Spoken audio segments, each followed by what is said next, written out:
This is the Read to Lead podcast, episode 407.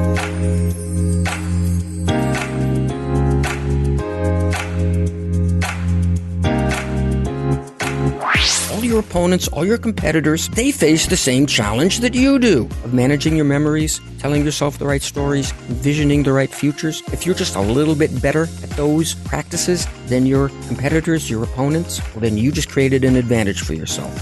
If you, or for maybe the benefit of someone you know, you're looking for the complete guide to confidence, how to understand it, how to build it, how to protect it, and how to rely upon it when your performance matters most, boy, have I got the book for you. Hi, I'm Jeff Brown, and this is the Read to Lead podcast, the podcast dedicated to your personal and professional growth, because I believe that if you want to achieve true success in your business and in your life, then intentional and consistent reading is a must. Through this podcast, you and I both get to meet some pretty incredible people, and that is as true today as it's ever been. We're going to be talking in just a bit with Dr. Nate Zinsser. He's written a new book called The Confident Mind, a battle-tested guide to unshakable performance. It is officially out today, the day this episode comes out, Tuesday, January 25th. I'll be asking Dr. Zinsser to share about what confidence is and what it isn't, building your psychological bank account through techniques like filtering your past for valuable deposits and envisioning your ideal future, protecting your confidence every day, no matter what, and plenty more. Well, since the release of my book last August, Read to Lead, The Simple Habit That Expands Your Influence and Boosts Your Career, requests for speaking and virtual and in-person workshop training has gone up considerably. In fact, I just returned earlier today on a flight from Naples, Florida, where I did some workshop training over the weekend. I had the chance last month to do some virtual training for the company Docket. Docket helps you have the best meetings you've ever had. They're the only meeting productivity platform designed to make meetings better before they start, while they're happening, and long after they're over. They integrate with Zoom, too, which is pretty cool. I had the chance to get in front of them and their staff last month for some virtual training. Here's what their CEO, Darren Brown, had to say. I've always believed that the best employees have a growth mindset when it comes to learning and seek out new ways to add value. Jeff's virtual workshop training inspired my team to be intentional, there's that word again, about their reading as a source of learning. His step-by-step walkthrough covering how to select the right books for you and how to break down your reading so that you can get the greatest ROI has been invaluable. Again, that's Darren Brown, CEO and co-founder of Docket. Hey, if you're looking for a speaker for your next event, or I can help your team with virtual or in-person training like I helped Docket's team, reach out to me, Jeff at readtoleadpodcast.com. That's Jeff at readtoleadpodcast.com. And if I piqued your curiosity about Docket, you can find out more about them at dockethq.com. Dr. Nate Zinsser is the director of the Performance Psychology Program at the United States Military Academy at West Point, the most comprehensive mental training program in the country, where he has helped prepare 2 generations of cadets for leadership in the U.S. Army. Dr. Zinsser also has been the sports psychology mentor for numerous elite athletes, including 2-time Super Bowl MVP Eli Manning and the NHL's Philadelphia Flyers, as well as many Olympians and world champions. He's been a consultant for the FBI Academy, U.S. Army Recruiting Command, and the Fire Department of New York. He earned his PhD in sport psychology at the University of Virginia. His new book is called The Confident Mind, a battle-tested guide to unshakable performance. Well, Dr. Zinsser, I want to officially welcome you to the Read to Lead podcast. I have to say, I'm pretty excited to have you here today. It is a pleasure to be here, Jeff. And I got to say, your byline, the idea that what we read is critical, has always been part of my operating philosophy. You know, the people you hang out with and the books that you read are freaking important as we go through this thing called life. So I love your philosophy, and I'm delighted to be here. Well, I will heap some praise on you and just say that I'm about 2/3 into the book now. I'm in chapter 6, coming on page 200 here, as I've began reading earlier this week. This is one of the best books I've read in a long, long time. And I don't say that lightly because I interview people every week, 400 plus interviews, and I don't want to make anybody feel less than, but I cannot hold that back. This is one of the best books I've read in a really long time. So kudos to you. Thank you, sir.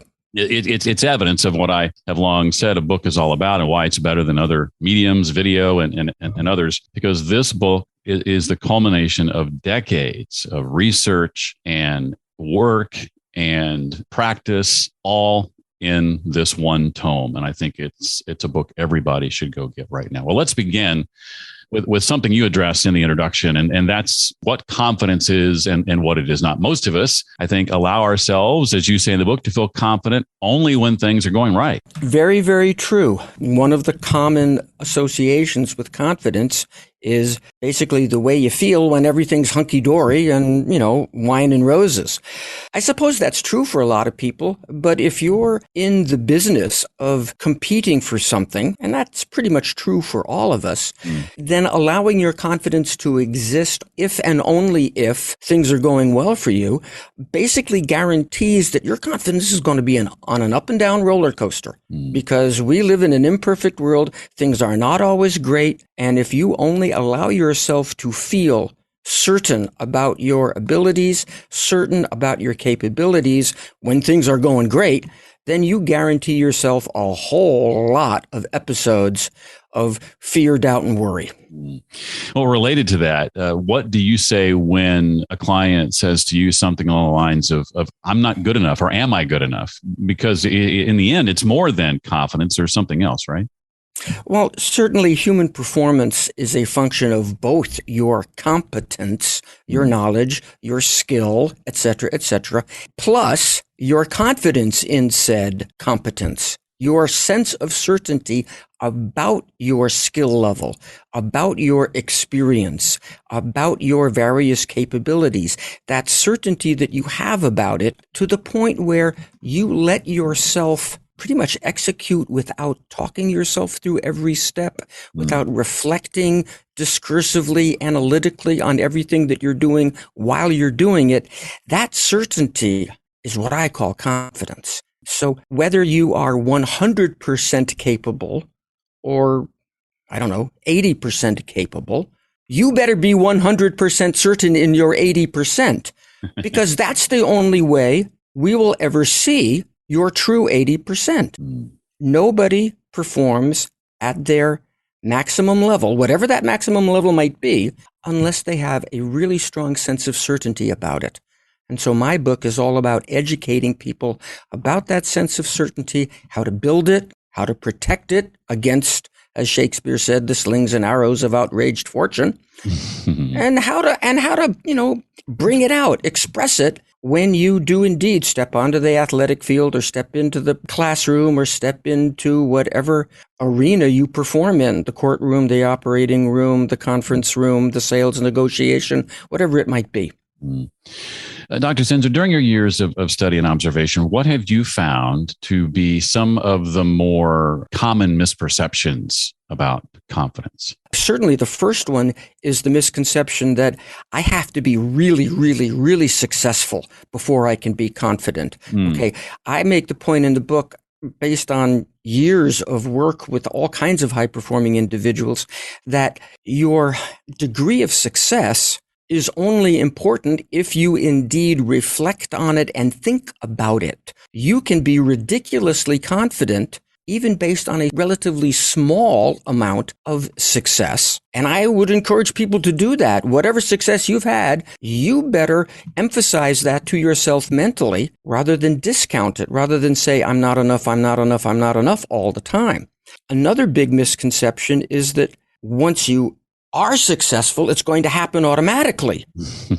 This is one of the most remarkable things that I've seen, because I have individuals coming to see me who have been state champions, high school All-Americans, leading scorers of this and that. But once they have come into, say, the West Point Division I athletic level, or they've gone into the National Hockey League or some other new level of performance, they all of a sudden feel like they're this tiny little fish in a great big pond. And ironically, when I ask these people where confidence comes from, they say success. And I have to say, well, wait a minute, didn't you just tell me that you were a 3-time state champion, a national All-American, the leading scorer on your team? You've had a heck of a lot of success. Mm-hmm.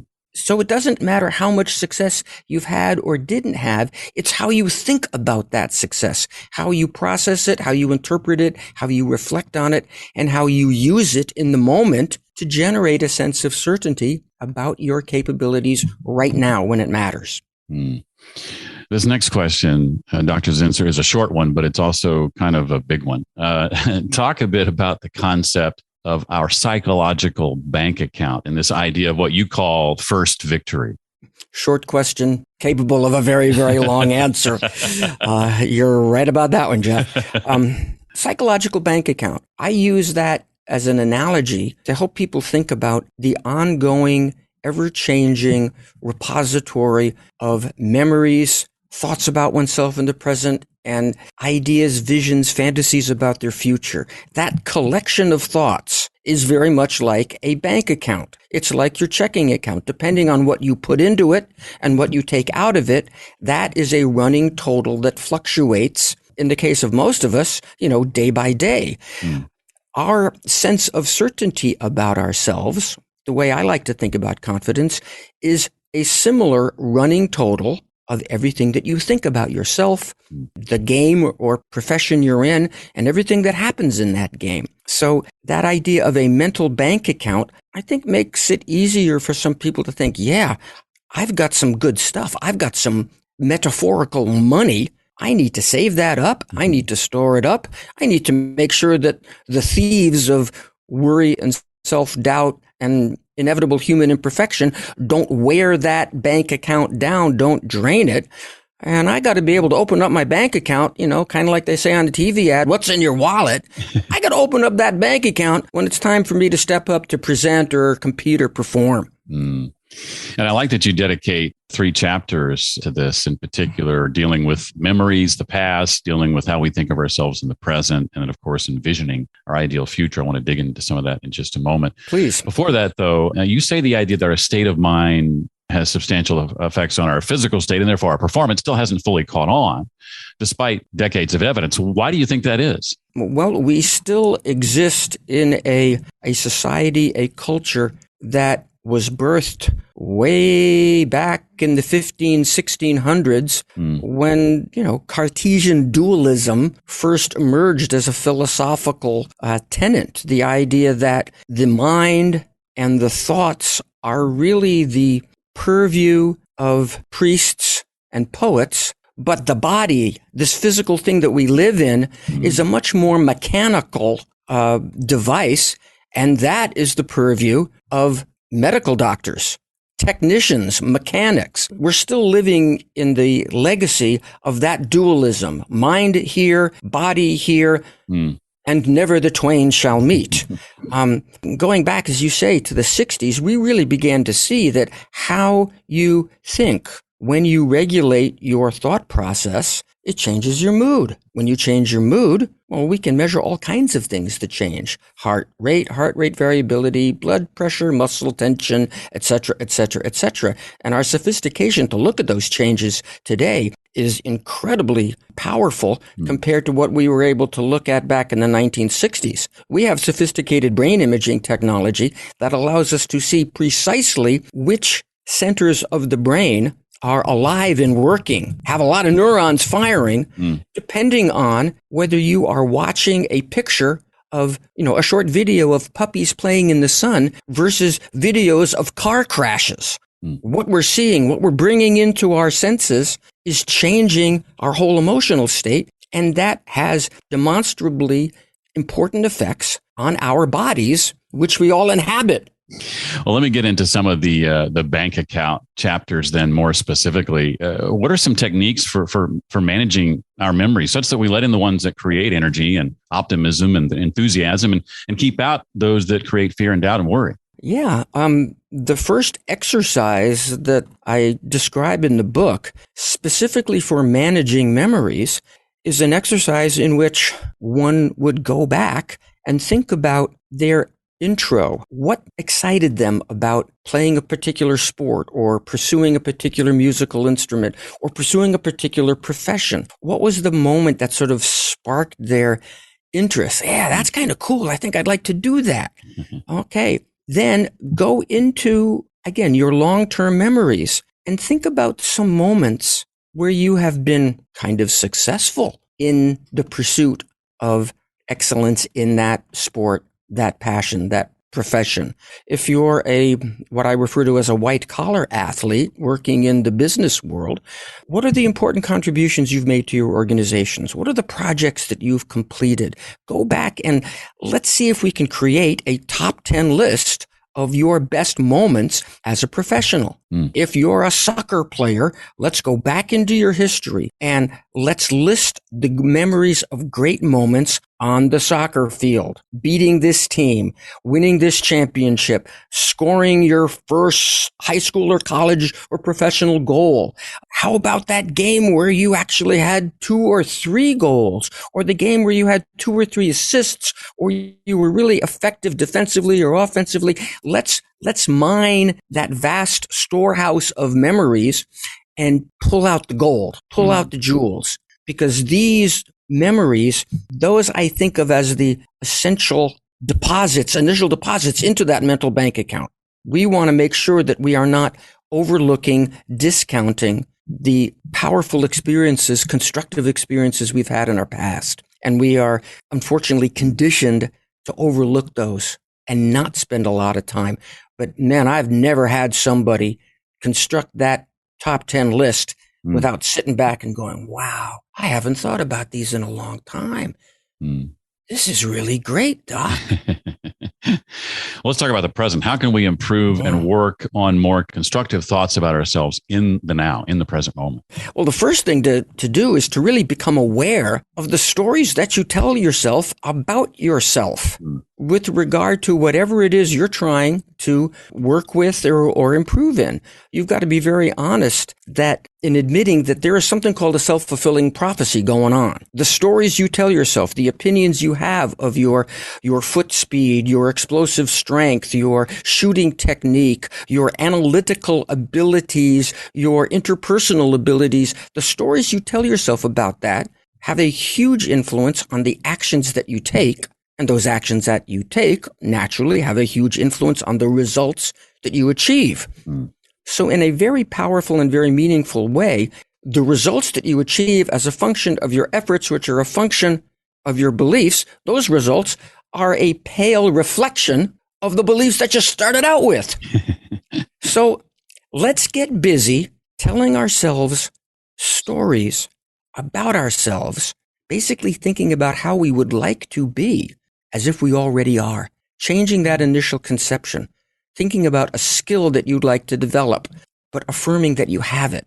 And that affirmational process creates a little bit of dissonance, and it incentivizes you to actually do the things that are consistent with the belief that will move you toward the results that you want. So we think about that in terms of skills or abilities that we'd like to have. We can use that in terms of affirming a characteristic or quality that we would like to have. Composure in the closing minutes of a game, or excitement as the most challenging part of the Third Brandenburg Concerto comes up. I specifically remember mentoring a trumpet player here at the United States Military Academy Band who had to perform various parts of the Brandenburg Concerto, and I understand that's a rather challenging piece. So again, what quality do you want to have as you perform? And how about also affirming an outcome or an accomplishment? I am the team's leading scorer. I am a first-team All-American. I am a VP of sales. Affirming that, saying yes to that, changing the story that you tell yourself regarding skills, regarding qualities, regarding outcomes, that is a way of adding to your running total of thoughts, your mental bank account, in terms of how you think about yourself in the present. And that differs then from envisioning, in that we're thinking about something in the future that we want to achieve. This is one of my favorite chapters from the book so far. Talk about this practice of envisioning. What does that look like? It looks like what you see when you close your eyes. Close your eyes and tell me what you see when you think about your upcoming performance review, your upcoming staff meeting, your upcoming wrestling match. What are the still pictures and what are the video clips that wonderful production studio in your imagination is coming up for you? The important point to realize is that those pictures that we produce, those and the sensations that come along with them actually have a rather profound impact on our nervous system. This is, again, a remarkable discovery that modern brain imaging and other technologies have demonstrated to us, but it's something that the ancients certainly suspected. How you think, what you picture, is literally rewiring certain circuits in your brain. And I play with people all the time. I do a very detailed, guided envisioning of the process of cutting into a ripe lemon and bringing it up to your face and taking a big honking bite of it. And everybody says, oh yeah, my mouth is watering. My nostrils flared. Well, wait a minute. There was nothing in your mouth requiring saliva to start the digestive process. Your mental image communicated to the gustatory cortex of your brain via your taste buds, and your brain sent back to your various glands in your mouth the instructions to produce saliva, even though there was nothing to digest. You changed your nervous system. You fooled it. You can fool your nervous system into believing that you have accomplished that great negotiation, that you have delivered that wonderful closing argument, that you have kicked that game-winning field goal. And good performers are very disciplined with using their imagination in this way. I want to see, feel, and experience kicking that game-winning field goal from all different parts of the field, in all different wind conditions, in all different stadiums. These are the things that I get people to be working on and devoting 5, 10, maybe 15 minutes a day to just really getting into the mental picture, not just seeing what they're going to see, but hearing what they're going to hear, feeling the temperature of the air, feeling their feet on the floor or their shoes on the turf, feeling their body in motion, sensing the air in the conference room or the hockey rink or the wrestling mat. Get into that, because the more of those senses that you bring in, the more of your neurology you're accessing and modifying. Yeah, you mentioned that 15-minute-a-day practice. I was reminded of the hockey player who is not named in the book for obvious reasons, who would put hours and hours and hours of practice in the rink. But when told about some of these concepts, he wasn't willing to put in 15 minutes a day to give them a chance. Yeah, eye-opening and rather unfortunate. I wish that fella had been able to at least give this stuff a try, and indeed try talking back to the little voice of negativity that we all have that pops up. He was unwilling to talk back to it, and that had a negative impact on his career, unfortunately. I'm so thankful, too, that you chose to include what is, in essence, a script in this chapter, the 7-step process, starting with creating your private room, et cetera. I took the liberty of pulling up the recording app on my phone and recording myself reading those pages. Good. So that I could go through the process of closing my eyes and having that read back to me. So I'm looking forward to practicing that. That is exactly what I hope a lot of people will do. It's very, very helpful. Well, what are some techniques we can leverage then on a daily basis to lessen the likelihood of having our confidence, as you say, stolen? This idea of alarms and locks and anti-theft devices, if you will. Sure. If you follow the analogy of this mental bank account, this repository of metaphorical money, you want to make sure that criminals don't break in and snatch some of it. Because we live in an imperfect world, because we are all by definition imperfect human beings, there are going to be indeed setbacks in our professional lives. We are going to make mistakes. We're going to get things wrong. And how we respond to simple human imperfection is very important in terms of protecting that bank account. It's easy It's the most common thing in the world to experience this emotional letdown, this great sense of disappointment and despair when we hit a wall, when we hit a setback, when we goof up. But the trick is to be able to keep those setbacks in their proper perspective.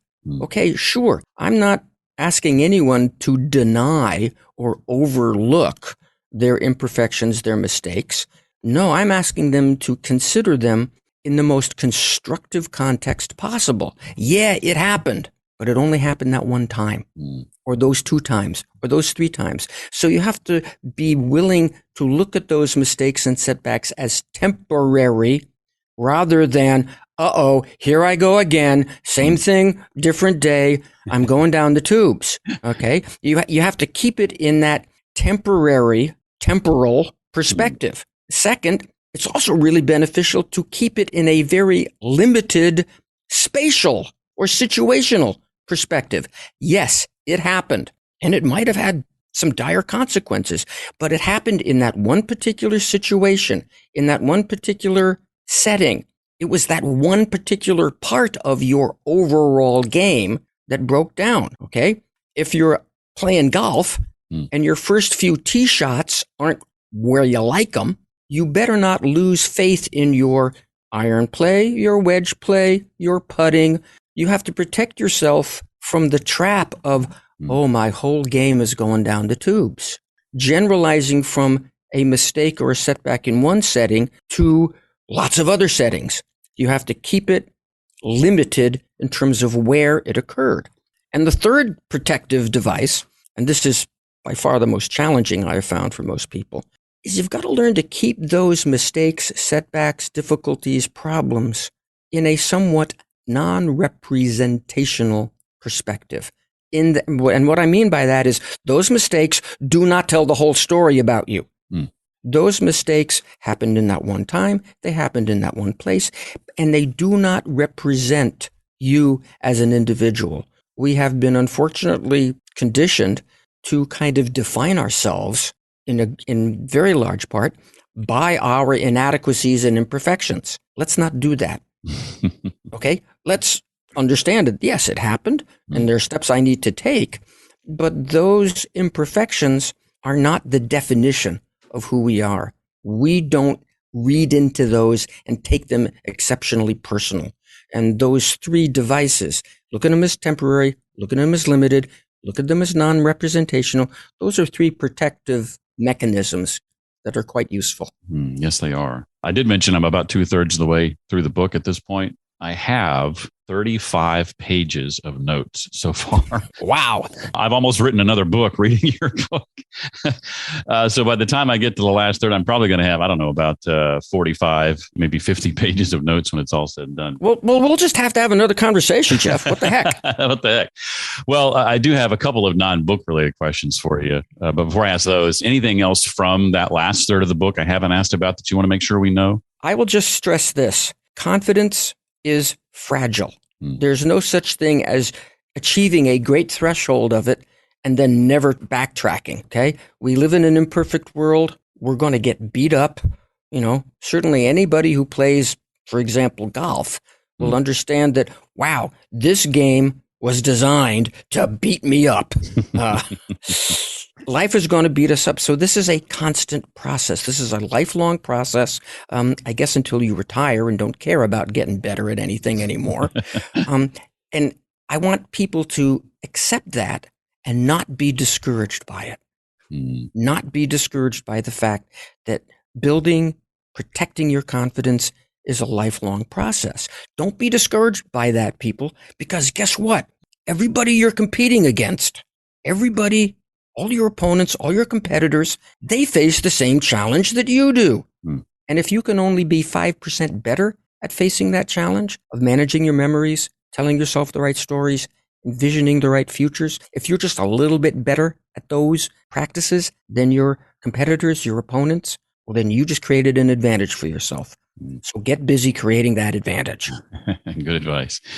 You mentioned early on your fondness for books. Are you able to share maybe a title or two that has been particularly impactful over the years? Absolutely. over this past summer, I read the book Unbroken. It's the story of Louis Zamperini, an American track athlete in the late 30s and early 40s, who might just have been the first guy to run the 4-minute mile had there indeed been a 1940 or a 1944 Olympic Games. Mm-hmm. He was on track to do that a decade before Sir Roger Bannister actually did it in May of 54. Mm-hmm. But of course, World War II intervened with that career path, and Louis Zamperini, like most young men of this age, enlisted in the Army. He joined the Army Air Corps. He served in the Pacific Theater. He was on a mission where his plane went down, and he and 2 members of the crew survived the crash in the ocean, spent 42 days floating in the Pacific in an inflatable raft. Their only water was what fell on them from the sky. Wow. Their only food were the few fishes and birds that they could somehow capture and eat raw. Oh, and after those 42 days, their raft was picked up by a Japanese warship, and they spent the remainder of the war in various Japanese prison camps. And Zamperini's courage and resilience and toughness is just unbelievable to read. And I'm not going to spoil the book for your readers. What happens after the war, after he is liberated, after he comes back to his home in California, is even more amazing than the privations and difficulties that he endured during his service and during his captivity. I can't recommend that book highly enough. Unbroken. Okay. That's the next on my list then. I had not heard of that one, so I'm glad you shared that. You will not be disappointed. Excellent. Well, this has been very helpful. I appreciate you talking so freely and openly about your book, which I said early on is one of the best books I've read in a really long time. It again is called The Confident Mind, a battle-tested guide to unshakable performance. Dr. Zinsser, thank you so much for being here today. I really appreciate your time. Jeff, thank you for having me. My best wishes to you and your listeners as we go forward into 2022. You know those pages from Dr. Zinsser's book I mentioned that I'd recorded, and he said he hoped everybody would record those 7 steps and close their eyes and meditate on them as they listen back to them? I've reached out to him and his publisher for permission to share my recording with you. Now, I didn't get a chance to reach out in time to get an answer before this episode published, but as soon as I find out, I will let you know. And those who will find out first are those on my email list. So if you're not on my email list yet, go to readtoleadpodcast.com. There's a form to the right of the page. In fact, when you sign up now, you get my Dream Big ebook, The 5 Personal Habits That Will Supercharge Your Life. And that'll add you to my email list. So when I get permission from Dr. Zinsser, assuming I do, to share that recording, then you'll be the first to hear about it. readtoleadpodcast.com, and you'll see the sign-up form to join my list to the right of the page. My website is also where you can go to find out more about Dr. Zinsser, his book, the books he recommended, and the other resources and links we talked about. Specifically, that's readtoleadpodcast.com/407 for episode 407. Remember, if you're looking for a speaker for your next event or someone who can lead your team in personal and professional development type training, you don't have to go far. Reach out to me, Jeff, at readtoleadpodcast.com to get the conversation started. Well, that wraps up January 2022 for the Read to Lead podcast. Next time we meet, it'll be February 1st. Where has this first month gone? I hope you'll be here. In the meantime, remember, leaders read and readers lead.